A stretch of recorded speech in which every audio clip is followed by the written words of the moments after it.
الحمد لله رب العالمين والعاقبة للمتقين والصلاة والسلام على سيدنا وحبيبنا محمد وعلى آله وأصحابه أجمعين. أما بعد فأعوذ بالله من الشيطان الرجيم. يا أيها الذين آمنوا إذا قمتم إلى الصلاة فاغسلوا وجوهكم وأيديكم إلى المرافق وامسحوا برؤوسكم وأرجلكم إلى الكعبين. گرامی قدر بھائیوں اور لائق احترام ساتھیوں، ہم نے پچھلی مجالس میں قضائے حاجت کی آداب کا تذکرہ آپ کے سامنے کیا تھا اور یہاں پہ اپنی بات کو مکمل کیا تھا کہ اللہ کے رسول صلی اللہ علیہ وسلم استنجا کس طرح کرتے تھے اور استنجے کے آداب کیا ہے، استنجا کس چیز سے کرنا ہے، اور تفصیل کے ساتھ ہم نے استنجے کے مسائل ذکر کیے تھے. استنجے سے فارغ ہونے کے بعد یا اپنے بدن کی صفائی کرنے کے بعد یا اپنے بدن سے نجاست کو دور کرنے کے بعد یا پیشاب اور گندگی یا پخانے کو جسم سے زائل کرنے کے بعد اب آپ حضرات وضو کرنے کے لیے آئیں گے. اور یہ وضو نماز کے لیے شرط ہے. اس بندے کی نماز نہیں ہوتی جس کا وضو نہیں ہوتا. اگر وضو درست نہیں تو نماز ٹھیک ہوگی، اس کی نماز نہیں صحیح ہو سکتی جس بندے کا وضو درست نہیں ہے. لیکن وضو کرنے سے پہلے میرے آپ کے حبیب، میرے آپ کے ہادی اور میرے آپ کے سید حضرت محمد صلی اللہ علیہ وسلم، میرے عزیزوں، جب بھی یہ ان مجالس میں یا کبھی بھی آپ اپنے پیارے نبی حضرت محمد صلی اللہ علیہ وسلم کا نام سنیں تو بڑی محبت کے ساتھ پڑھا کریں صلی اللہ علیہ وسلم. آپ پر درود پڑھنا، آپ پر درود بھیجنا یہ بہت بڑی نیکی ہے اور بہت بڑی عبادت ہے. اللہ بندے کے 10 گناہ معاف کرتا ہے، 10 درجے بلند کرتا ہے، 10 نیکی لکھ دیتا ہے اور 10 رحمتیں نازل کرتا ہے اس بندے پہ جو ایک مرتبہ حبیب کبریٰ صلی اللہ علیہ وسلم پر درود پڑھنے. ان مجالس کے اندر میں لوگوں کو کہا کرتا ہوں کہ اگر آپ اور کوئی چیز نہ بھی لے کے گئے تو کم از کم یہ 45 منٹ 50 منٹ گناہ سے تو بچے رہیں گے نا. جو موبائل کے اوپر انگلی گمانی تھی، جو نامحرم عورتوں کو دیکھنا تھا، جو اپنی نگاہوں کو گنہگار کرتا تھا اور جو اپنے کانوں کو گانے بجانے کے آلات سے ہم نے اس سے آلودہ کرنا تھا، تو کم از کم ان 45 منٹوں میں آدمی اور کچھ نہ حاصل کر سکا تو اس گناہ سے تو بچا رہے گا نا. بلکہ یہ نہیں، میرے رب کا یہ کرم ہے کہ اگر ان مجالس میں پیارے نبی محمد صلی اللہ علیہ وسلم کا نام نامی، اسم گرامی، نام مبارک اور نام پاک جب آتا ہے اور آپ حضرات جب محبت کے ساتھ یہ پڑھ دیں گے صلی اللہ علیہ وسلم، تو میرا رب ایک مرتبہ درود پڑھنے سے آپ کو 40 فوائد اور 40 نیکیاں آپ کی جولی میں ڈال دیتا ہے. 40 فائدے ملتے ہیں نبی کریم صلی اللہ علیہ وسلم پر درود پڑھنے سے. اس لیے میرے عزیزوں، ان مجالس کو اپنی زندگی میں شامل کیجئے. باقی ساری مصروفیات کو اس سے پہلے نبیڑ لیا کریں، آپ ختم کر لیا کریں اپنے کاموں کو، کپڑے دھلنا اور ملنا دوستوں کو، احباب کو، یہ سارا آپ جمعرات سے ہٹ کے اپنے لیے کو ترتیب دیا کریں.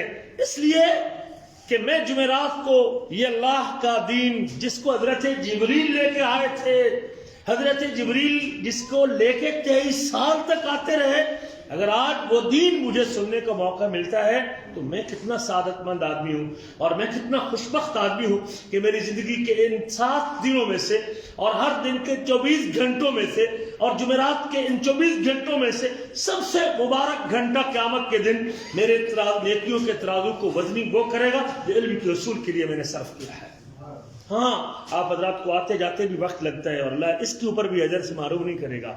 آپ جب گھر سے قدم باہر رکھتے ہیں نا، اس لیے کہ میں جب اس مجلس میں جاؤں گا اپنے اللہ کی چند آیات کا ترجمہ سیکھوں گا، اپنے رب کے احکام سیکھوں گا، اپنے رب کے حکم جانوں گا اور اپنے حبیب اور اپنے ہادی اور اپنے محبوب نبی کی چند باتیں سنوں گا، میرے عزیز سب سے آپ کی نیکی کا میٹر چلنا شروع ہو جاتا ہے.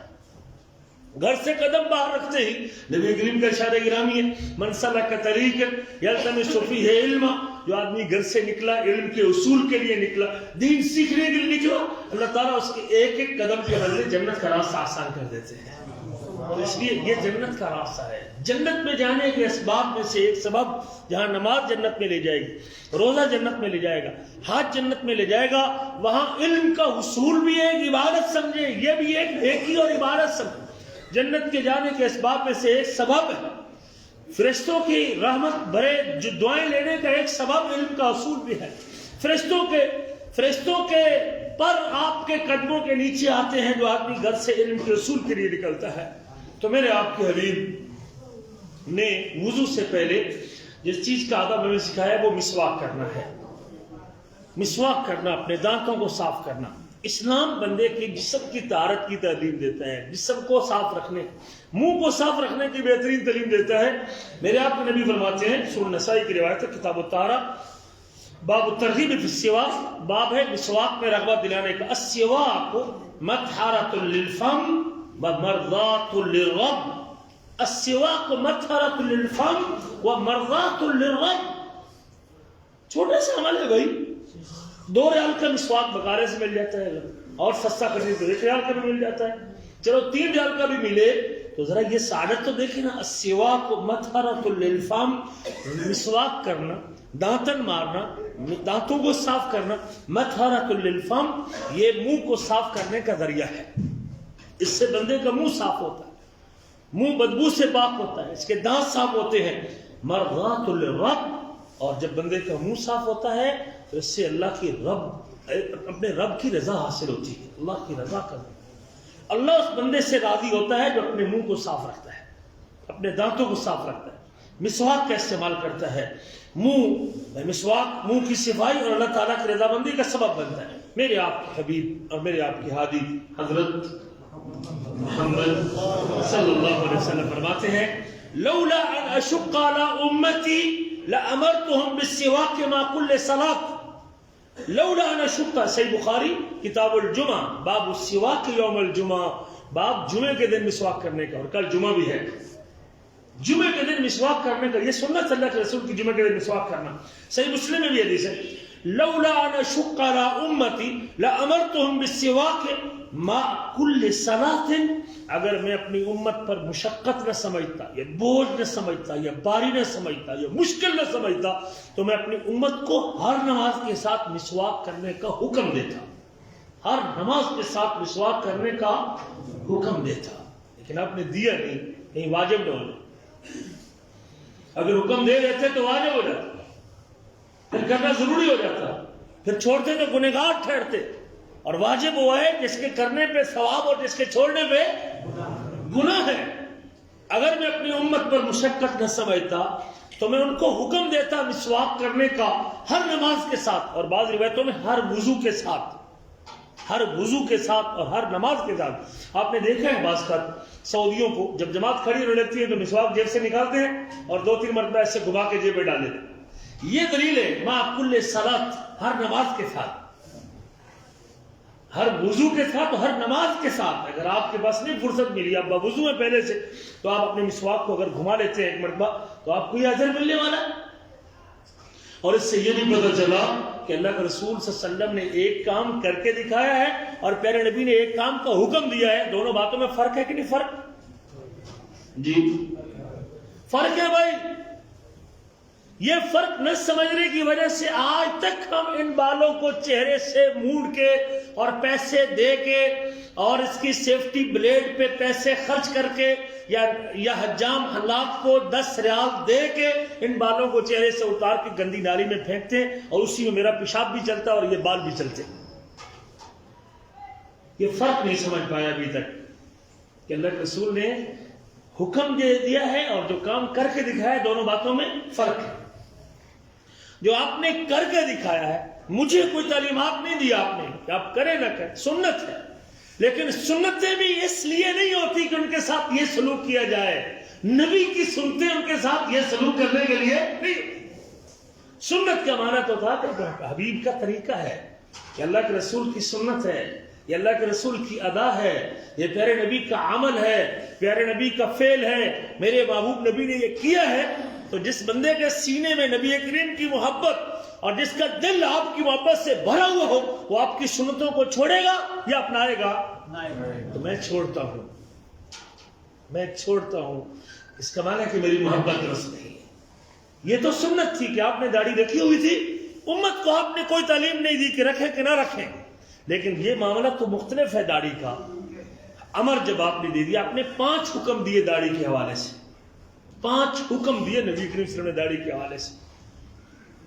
صحیح بخاری میں، مسلم میں، ابو داؤد میں، ترمذی میں، نسائی میں، ابن ماجہ میں، مسند احمد میں، حدیث کی 20 کتابوں کے اندر موجود ہے۔ خالف الیہود والنصارى، یہودیوں عیسائیوں کی مخالفت کرو، واف اللحا واف الشوارب، داڑھیوں کو ان کے ہاتھ پر رہنے دو اور مونچھوں کو کاٹو۔ ہمیں تعجب ہوتا ہے بعض لوگوں کے اوپر تعجب ہوتا ہے، وہ داڑھی کو کٹاتے ہیں اور مونچھوں کو، اور پھر اس کو بل دیتے ہیں اور پھر اس کو بٹتے ہیں اور پھر ان کو بڑی بڑی رکھتے ہیں اور پھر اس کو پالتے ہیں، اور کچھ بدبخت تو مکھن بدنی گھی بھی لگاتے ہیں اور تیل کی مالش بھی کرتے ہیں مونچھوں کو۔ جس چیز کے کاٹنے کا اللہ کے رسول نے حکم دیا اور آپ اس کو مالش کرتے ہیں اور اس کو پالتے ہیں اور اس کو چمکاتے ہیں، یہ اللہ کے رسول کا طریقہ۔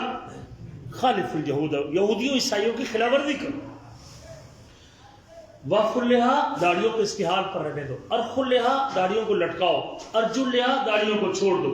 اوف اللحا، داڑھیوں کو بڑا کرو۔ وفر اللحا، داڑھیوں کو بڑھاؤ۔ یہ 5 حکم میرے آپ کے حبیب نے دیے ہیں داڑھی کو چھوڑنے کے حوالے سے، ایک حکم نہیں 5 حکم۔ اور 6 نمبر پہ آپ نے لعنت کی، لعن اللہ الرجال المتشبہین بالنساء، اللہ لعنت کرے ان مردوں پر جو عورتوں کی مشابہت کرتے ہیں، اور اللہ لعنت کرے ان عورتوں پر جو مردوں کی مشابہت کرتے ہیں۔ بالوں کو کٹوا کے، بودا بنوا کے، دوپٹہ اتار کے، مردوں کی طرح کٹنگ کروا کے بیٹھی اسمبلی کے اندر مردوں کی طرح بولنا، اور جرأت کے ساتھ نہ حیا نہ پردہ نہ لباس، بالکل اس کی کٹنگ، لباس، بالوں کی سیٹنگ ساری مردوں کی طرح ہے۔ اللہ کے رسول لعنت کرتے ہیں ایسی عورت کے اوپر، ملعونہ عورت ہے جو مردوں کی مشابہت کرتی ہے، اور اللہ ان مردوں پہ لعنت کرتا ہے۔ نبی کریم نے اللہ لعنت کرے ان مردوں کے اوپر جو عورتوں کی مشابہت کرتے ہیں، عورتوں کی مشابہت کرتے ہیں۔ عورت کا چہرہ بھی صاف ہوتا ہے اور مرد کا چہرہ بھی صاف کر دے بھائی۔ مرد عورت کا فرق اسی چیز کے ساتھ ہے، انہی بالوں کے ساتھ تو مرد عورت کا فرق ہے بھائی۔ تو اس لیے میرے عزیزوں، آپ نے حکم دے، فرمایا میں حکم دیتا، اگر حکم دے دیتے تو واجب ہوتی، لیکن آپ نے حکم دیا، سنت ہے، یہ بھی آپ نے اس کی فضیلت میں فرمایا ہے۔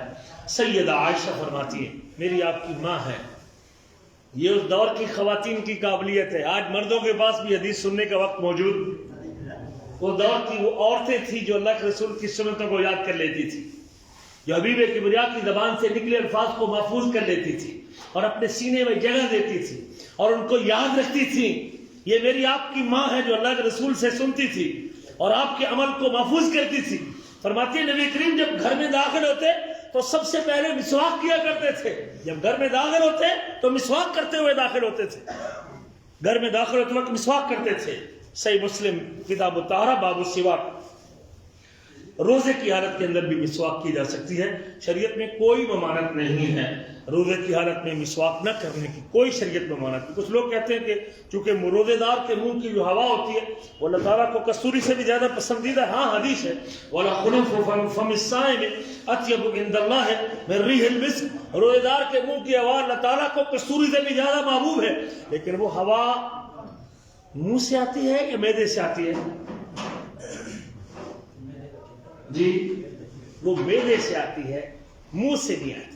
کچھ لوگ کہتے ہیں چونکہ وہ جو ہوا نکلتی ہے ہواڑ، اسے پنجابی میں ہواڑ کہتے ہیں، روزے دار کے منہ کی ہوا اللہ کو کستوری سے زیادہ محبوب ہے، اس کا تعلق دانتوں کے ساتھ نہیں، منہ کے ساتھ نہیں، اس کا تعلق خالی معدہ ہونے، معدہ جب خالی ہوتا ہے پھر اس قسم کی ہوا نکلتی ہے، لہذا جب اس کا تعلق معدے کے ساتھ ہے تو روزے دار کو بھی مسواک سے روکنا یہ درست نہیں ہے۔ مسواک کر سکتا ہے، روزے کی حالت میں بھی کر سکتا ہے، شریعت میں ایسی کوئی دونوں صورتوں میں جو حدیثیں اوپر گزری ہیں اس میں روزے دار اور غیر روزے دار کا کوئی فرق اللہ کے نبی نے ذکر نہیں کیا، اور کسی حدیث میں بھی روزے کی حالت میں مسواک کرنے سے اللہ کے رسول نے منع نہیں کیا۔ سیدنا حذیفہ بیان کرتے ہیں کہ رسول کریم جب رات کو اٹھتے تھے، نبی کریم صلی اللہ علیہ وسلم جب رات کو بیدار ہوتے تھے تو مسواک کرتے تھے۔ ہم میں سے کتنے لوگ ہیں جن کے پاس مسواک موجود ہو؟ بہت تھوڑے لوگ۔ میرے آپ کے رسول جب رات کو بیدار ہوتے تھے، تہجد کے لیے بیدار ہوتے تھے، اللہ اکبر، ہم تو ساری رات سوتے نہیں ہیں، ہماری تو ساری رات ہی اسی موبائل کے اوپر گزر جاتی، اور پھر ہم ایسی وقت پہ سوتے ہیں 2 بجے جا کے سوتے ہیں اور پھر ایسے سوتے ہیں کہ فجر کی نماز ہی چلی جاتی ہے۔ یہ بڑا دکھ دینے والی موضوع ہے اور بہت سارے لوگ اس کوتاہی کا شکار ہیں اور اپنے آپ کو اللہ تعالیٰ کی ذمہ داری سے محفوظ کر رہے ہیں۔ میرے آپ کے حبیب رات کو اٹھتے تو مسواک کرتے، صحیح بخاری کتاب الوضو باب السواک، باب مسواک کرنے کا۔ حدیث کی ان کتابوں میں اور ان بڑی بڑی کتابوں میں ان مسائل کا ذکر موجود ہے. مسواک زبان اور اس کے ارد گرد گلے تک کرنی چاہیے. زبان پر بھی، زبان کے اوپر ایک مواد سفید سا جمع ہوتا ہے، اس کو مسواک کے ساتھ زائل کر سکتے ہیں. حلق تک مسواک مارنا چاہیے. دانتوں کی سائڈوں میں مسواک مارنا چاہیے. دانتوں کے اندرلی سائڈ پہ بھی مسواک پھیرنا چاہیے. لیکن مسواک کے لیے شریعت میں کوئی شرط نہیں ہے. ہمارے یہاں ابھی تک ہم جب بچپن میں تھے تو مسواک جب ہم توڑتے تھے، کاٹتے تھے، اس کو بالش کے ساتھ ماپتے تھے کہ مسواک تقریباً ایک بالش اور 4 انگل ہونا چاہیے. کیوں جی؟ آپ بھی کرتے ہوں گے شاید جی. یہ بات کہنے کی حد تک یا مشہور تو بہت زیادہ ہے لوگوں میں، لیکن نبی کریم سے ایسی کوئی تعلیم موجود نہیں. اس لیے آپ یہاں سعودی عرب میں دیکھتے ہیں تو آپ کو 1 انگلی کے برابر بھی مسواک مل جاتا ہے. تو کوئی حد نہیں، شریعت نے مسواک کے لیے اس کی پیمائش کی کوئی حد مقرر نہیں کی. چھوٹا بھی ہو سکتا ہے، لمبا بھی ہو سکتا ہے. نبی کریم صلی اللہ علیہ وسلم سے اس کی پیمائش کے حوالے سے کوئی تعلیمات موجود نہیں ہے. مسواک کے بعد آپ وضو کریں گے، اور وضو کی اہمیت کے حوالے سے اور فضیلت کے حوالے سے چند باتیں بھی آپ کی گوش گزار کرتا جاؤں. نبی کریم صلی اللہ علیہ وسلم نے فرمایا طہور و شطر الایمان، طہور پاکیزگی صفائی یہ ایمان کا حصہ ہے. پہلے بھی ہم نے اس حدیث کو بیان کیا ہے. مسلم کتاب الطہارہ باب فضل الوضو، صحیح مسلم یہ حدیث کی اتھینٹک کتاب ہے. قرآن مجید کے بعد اس قرآن ارضی پر، زمین کے اوپر، آسمان کے نیچے صحیح ترین کتاب جو نبی کریم کے فرمودات کے اوپر مشتمل ہے کون سی کتاب ہے؟ صحیح بخاری ہے. بھائی یاد کرنے میں. اور ہماری حالت اتنی کمزور ہے نا. ہم نے ابھی اس عمرے کے سفر میں ساتھی نے پوچھا کہ کسی ایک صحابی کا نام بتاؤ، نبی کریم کی ایک بیوی کا نام بتاؤ، اللہ کے رسول کی ایک بیٹی کا نام بتاؤ، بھائی کلمہ سناؤ. ہماری صورتحال اتنی ناقابل بیان ہے نا میرے عزیز. اس کی بنیادی وجہ یہ ہے کہ ہم نے علم حاصل کرنا ہی چھوڑ دیا. ہم نے علم حاصل کرنا، ہم تو فن روٹی کمانے کے طریقے سیکھ رہے ہیں، بس ہنر سیکھ رہے ہیں. آپ مکینک بن رہے ہیں، آپ آٹومیٹک مکینک بن رہے ہیں، آپ جو ہے کاروباری ہیں اگر، اور آپ کیا کہتے ہیں الیکٹریشین ہیں، آٹو الیکٹریشین بن رہے ہیں، آپ انجن کے مکینک بن رہے ہیں. یہ فن ہے روٹی کمانے کا بھی، رزق کمانے کا ایک فن ہو سکتا ہے. لیکن مجھے اپنی روح کے لیے اور اپنے ایمان کے لیے اور اپنی جنت کے لیے اور اپنے اللہ کے دیدار کے لیے اور اپنے حبیب کے ہاتھ سے جامع کوثر پینے کے لیے جس علم کی ضرورت تھی اس کے لیے میرے پاس کوئی شعور ہی نہیں. اور یہ ظلم میں اپنے بچوں کے ساتھ بھی کر رہا ہوں. معاف کرنا میری باتیں شاید آپ کو کڑوی لگے. یہ ظلم میں میرے والدین نے میرے ساتھ کیا، اور میں اپنے بچوں کے ساتھ بھی یہی ظلم کر رہا ہوں کہ اس کو PhD کروا رہا ہوں، اس کو یوکرائن میں پڑھا رہا ہوں، اس کو جناب کینیڈا بھیج رہا ہوں، اس کو دنیا کے مختلف ممالک کے اندر، برطانیہ کے اندر، UK کے اندر اسے ہم اس کو قانون کی ڈگری دلوانے کے لیے، بیرسٹر بنوانے کے لیے بےتاب ہے. لیکن اس کی نماز کبھی سن کے نہیں دیکھی. میرے لگتے دیگر کو نماز بھی آتی ہے کہ کوئی ہے آپ میں سے کوئی باپ جس نے اپنے بچے سے کبھی نماز سنی ہو؟ کوئی ایک شخص تو کہے کہ میں نے اپنے بیٹے سے پوری نماز سنی ہے. یہ میرے پاس امانت تھی، میرے رب نے مجھے اس کو کما کے کھلانے کی جہاں ذمہ داری دی تھی، اس کی دینی تربیت کی، اس کے دین کی، اس کے عقیدے کی حفاظت کی ذمہ داری میرے پاس موجود تھی. میرا رب مجھ سے پوچھے گا کلکم راع وکلکم مسئول عن رعیتہ، ہر بندہ تم میں سے نگہبان اور نگران ہے اور اس سے اس کی رعیت کے بارے میں سوال کیا جائے گا. آج کے درس کے بعد خدا اپنی بیٹیوں سے، اپنے بیٹوں سے رات کو جب موبائل پہ، ایمو پہ، واٹس ایپ پہ کال کرے تو ان سے سنے پوری نماز کو. بچہ پوری نماز تو سنائیے مجھے. قیامت کے دن میں اللہ کے کٹہرے میں رب کی عدالت میں پھنسا ہوا ہوں. اس کی آپ دنیا بھر کی تعلیم کی اور اس کے لیے آپ ساری بھاری برکم فیسیں برداشت کرتے، اس کے ایئر لائن کے ٹکٹ برداشت کرتے، دوسرے ملک جانے کے لیے آپ اس کی سارے مصارف اور سارے ایکسپنسز آپ برداشت کر رہے ہیں، لیکن اس کو قرآن پڑھنا ہی نہیں آتا. روئے اس بات کے اوپر اگر میں نے آج زندگی کے 40 سال گزر گئے اور میں نے میرے بچوں کو نماز ہی نہیں آتی.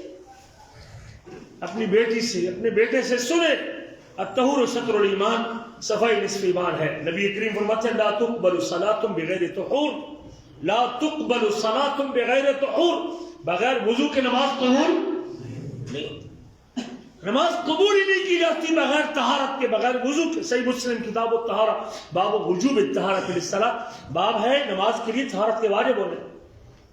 وضو وہی صحیح ہے جو میرے آپ کے ہادی اور میرے آپ کے نبی نے کر کے دکھایا ہے، جو اللہ کے حکم کے مطابق ہے، جو رسول اللہ صلی اللہ علیہ وسلم کے طریقے کے مطابق ہے، جس کے اوپر مدینے والے کی مہر موجود ہے، جو پیارے نبی محمد صلی اللہ علیہ وسلم نے صحابہ کرام کو سکھایا ہے، وہی وضو قابل قبول ہے۔ نبی کریم کے ارشاد گرامی ہے، مسلم کتاب الطہارہ، باب فضل الوضوء والصلاۃ عقبہ، باب وضو کی فضیلت کا اور اس کے بعد نماز پڑھنے کی فضیلت کتنی ہے۔ فرمایا من اتم الوضوء، جس بندے نے پورا وضو کیا، مکمل وضو کیا، من اتم الوضوء کما امر اللہ، جس طرح اللہ نے حکم دیا ہے۔ اور اللہ نے حکم دیا اپنی کتاب میں، یا ایھا الذین آمنوا اذا قمتم الی الصلاۃ فاغسلوا وجوہکم وایدیکم الی المرافق، ایمان والو جب تم نماز کے لیے اٹھو، نماز کا ارادہ کرو، دھو اپنے چہروں کو اور دھو اپنے بازوؤں کو کولیوں تک، اور مسح کرو اپنے سروں کا اور دھو اپنے پاؤں کو۔ حکم دیا اللہ نے نہیں دیا؟ چار اعضاء کا ذکر اللہ نے اپنی کتاب میں ذکر کیا۔ میرے آپ کے نبی فرماتے ہیں جس نے پورا وضو کیا جیسے اللہ نے حکم دیا، فالصلوات المکتوبات کفارات لما بینہن، یہ 5 نمازیں جب ادا کرتا ہے، 5 نمازیں جب پڑھ لیتا ہے، فجر سے زور تک، زور سے عصر تک، عصر سے مغرب تک، مغرب سے عشاء تک، اور پھر عشاء سے فجر کی نماز جب ادا کر لیتا ہے، جب 5 نمازیں پڑھ لیتا ہے، الصلوات فالصلوات المکتوبات، 5 فرضی نمازیں، کفارات لما بینہن، یہ اللہ تعالیٰ کی طرف سے بڑا انعام، رب کی طرف سے بڑا اکرام، یہ رب کا بڑا فضل ہے کہ میرا مالک فجر سے لے کر ظہر تک، جب بندہ ظہر کی نماز پڑھنے کے لیے گھر سے قدم باہر رکھتا ہے، ظہر کی 4 رکعتیں پڑھ لیتا ہے، اللہ بیچ کے اس 6 بجے سے لے کر 12 بجے تک 6 گھنٹے کا ٹائم ہے، اللہ اکبر کبیرہ، میرا رب ظہر کی 4 رکعتیں پڑھنے سے ان 6 گھنٹوں کے گناہوں کو معاف کر دیتا ہے۔ ظہر پڑھ کے نکلا، پھر عصر کی نماز کی 4 رکعتیں پڑھنے کے لیے گھر سے آیا، زور سے عصر تک یہ 2-3 گھنٹے کا ٹائم، عصر کی 4 رکعتیں پڑھنے سے رب بیچ کے گناہ معاف کر دیتا، پھر عصر سے مغرب تک، مغرب سے عشاء تک، عشاء رات کو 7، 7:15، 7:30 پڑھتا ہے، اور پھر فجر 6 بجے، پھر 6 بجے اٹھتا ہے، 7 سے لے کر پھر 6 بجے تک، اس بیچ کے وقفے کے سارے گناہوں کو میرا رب فجر کی 2 رکعتوں سے معاف کر دیتا ہے۔ میرے رب کا کرم ہے میرے عزیزو، اور میرے وہ عزیز جو 5 وقت کے نمازی نہیں، وہ روئے اس بات کے اوپر کہ میرا رب دن میں 5 مرتبہ مجھے گناہوں سے پاک کرنا چاہتا ہے، مجھے گناہوں سے صاف کرنا چاہتا ہے، میرے کھاتے کو مٹانا چاہتا ہے، میرا کھاتا پاک کرنا چاہتا ہے، اللہ اکبر، میرے دامن کو گناہوں سے دھونا چاہتا ہے، لیکن وہ آج دھلوانے کے لیے تیار نہیں ہے۔ وہ اذان سننے کے بعد اپنے روم کا رخ کرتا ہے، بیڈ پہ سویا رہتا ہے، موبائل سے کھیلتا رہتا ہے، فیس بک پہ اپنا وقت ضائع کرتا ہے۔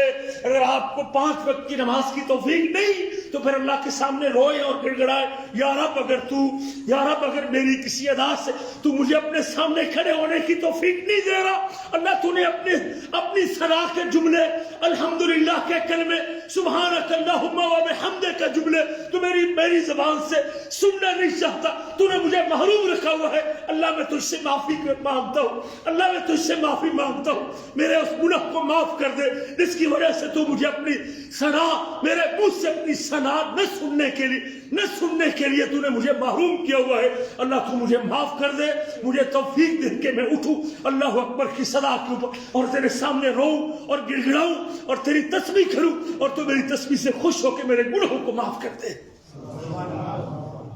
من اتم الوضوء، اس نے اچھی طرح وضو کیا، کما امر اللہ تعالی، جیسے اللہ نے حکم دیا تھا، فالصلوات المکتوبات، 5 نمازیں بیچ کے وقفے کے لیے کفارہ بن جاتی ہے۔ اور بڑے خوش نصیب آدمی، مبارکباد کے مستحق ہیں لوگ، اللہ کی قسم، جو خود بھی، جن کے بچے بھی، جن کی بیٹیاں بھی، جن کی اولادیں بھی، جو یہاں رہتے ہوئے بھی اپنے بچوں کو بیان کرتے ہیں، فون کر کے پوچھتے ہیں بیٹا اٹھو فجر پڑھی ہے کہ نہیں پڑھی، جو فکر مند اپنی اولادوں کے حوالے سے۔ میں جانتا ہوں ایسے گھرانوں کو، ایسے نوجوانوں کو، ایسے ساتھیوں کو جو اپنے بچوں سے دور صحیح لیکن گھر میں فون کر کے پوچھتے ہیں، دن میں 5 مرتبہ نمازوں کے ٹائم پہ چیک کرتے ہیں کہ بیٹا گھر میں ہے کہ مسجد میں ہے۔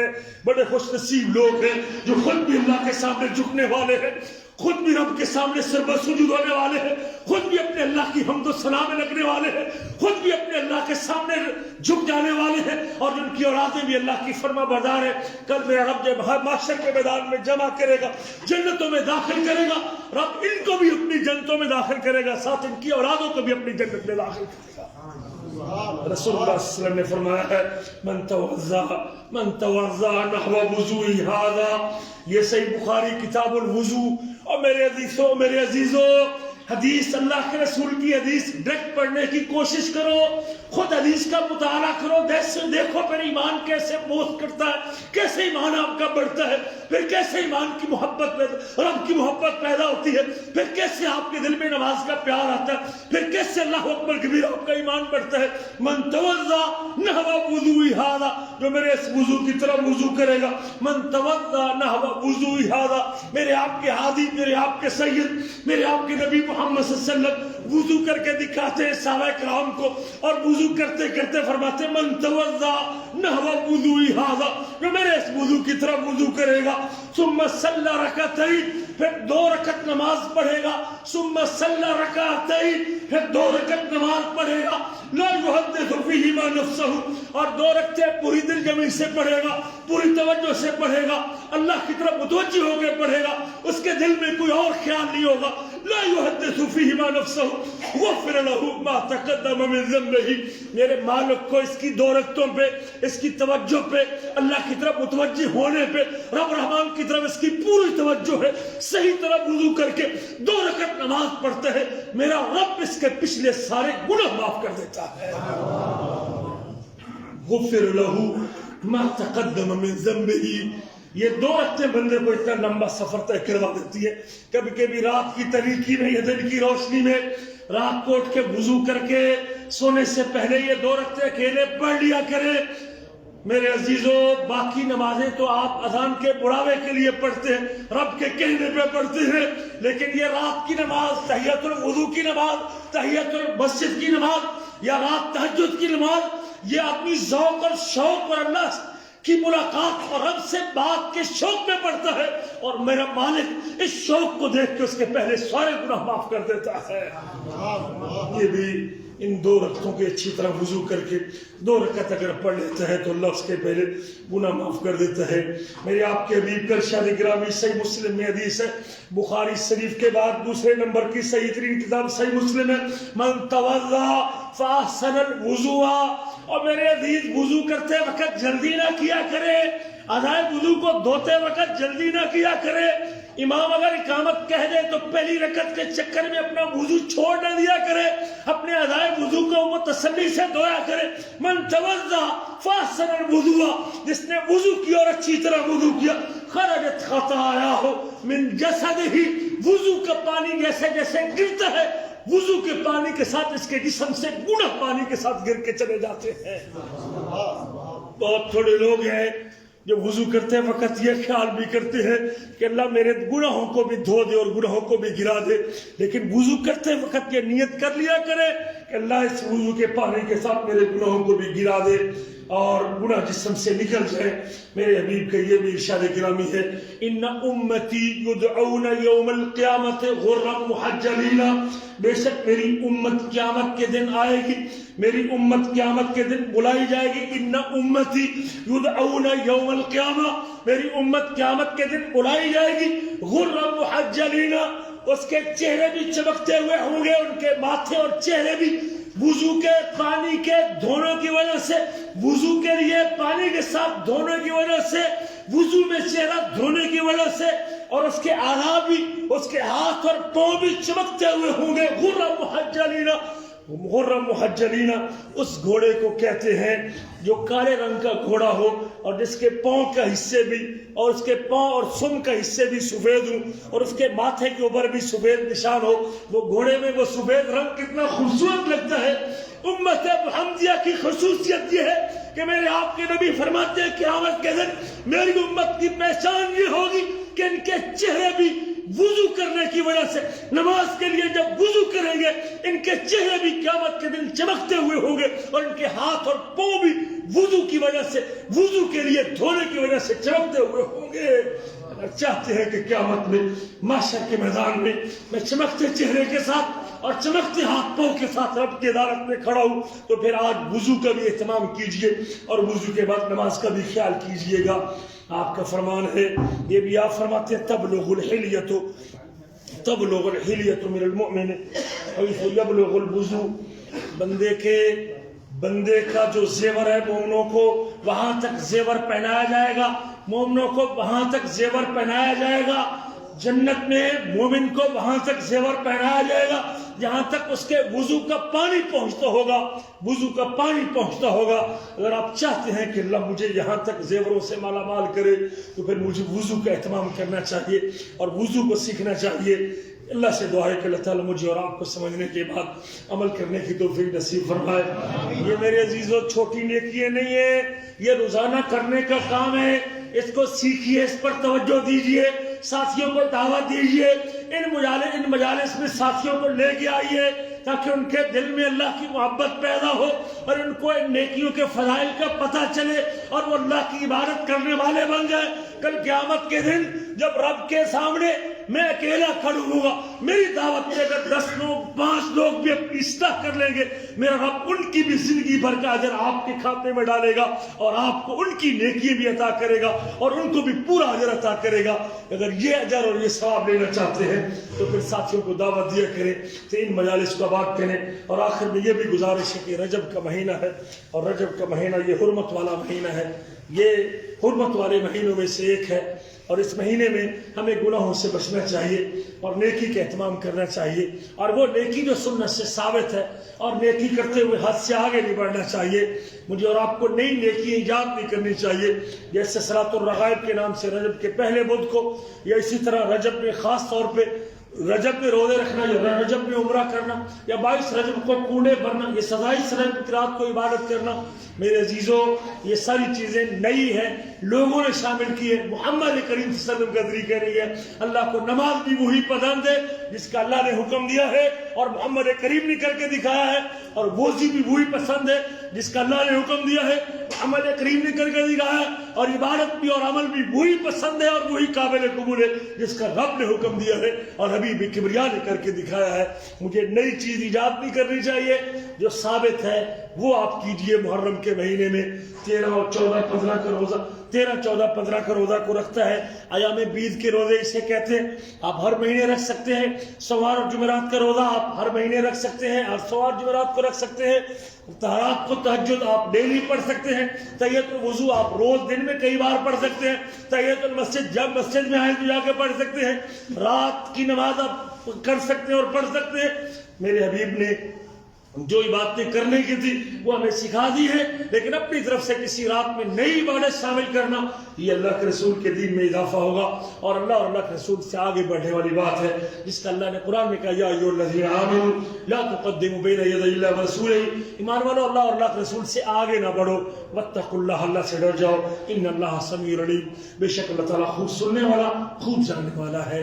مجھے یہ جرم نہیں کرنا چاہیے کہ ایک نئی عبادت لانچ کر دوں، ایک نیا عمل آ کے اس کو متعارف کرواؤں، ایک نئی چیز انٹروڈیوس کرواؤں، یہ جرت اور یہ جرم نہیں کرنا چاہیے، تاکہ یہ حرمت والا مہینہ کل میرے لیے بجائے میرے فائدے کے میرے لیے وبال نہ بن جائے، اور جو ثابت شدہ عمل ہے جو آپ نے کیا ہے اسی کو زندہ کر لیں اور اسی کو پر عمل کر لیں، یہ ہمارے لیے بہت بڑی سعادت اور خوشبختی کی بات ہوگی۔ اللہ سے دعا ہے کہ اللہ ہمیں عمل کی توفیق نصیب فرمائے۔ اگلے درس میں وضو کا طریقہ شروع کریں گے، نبی کریم کا وضو کیسے تھا اور وضو آپ کس طرح کرتے تھے، مسنون وضو انشاءاللہ اگلی جمعرات کو 8:30 سے لے کر 9:15 بجے تک آپ حضرات کے ساتھ مجلس رہے گی، اور اس کے لیے آپ مزید بھی ساتھیوں کو دعوت دیں گے بھائی انشاءاللہ۔ اللہ تعالیٰ ہم سب کو خیر کی مجلس کو آباد کرنے کی طرف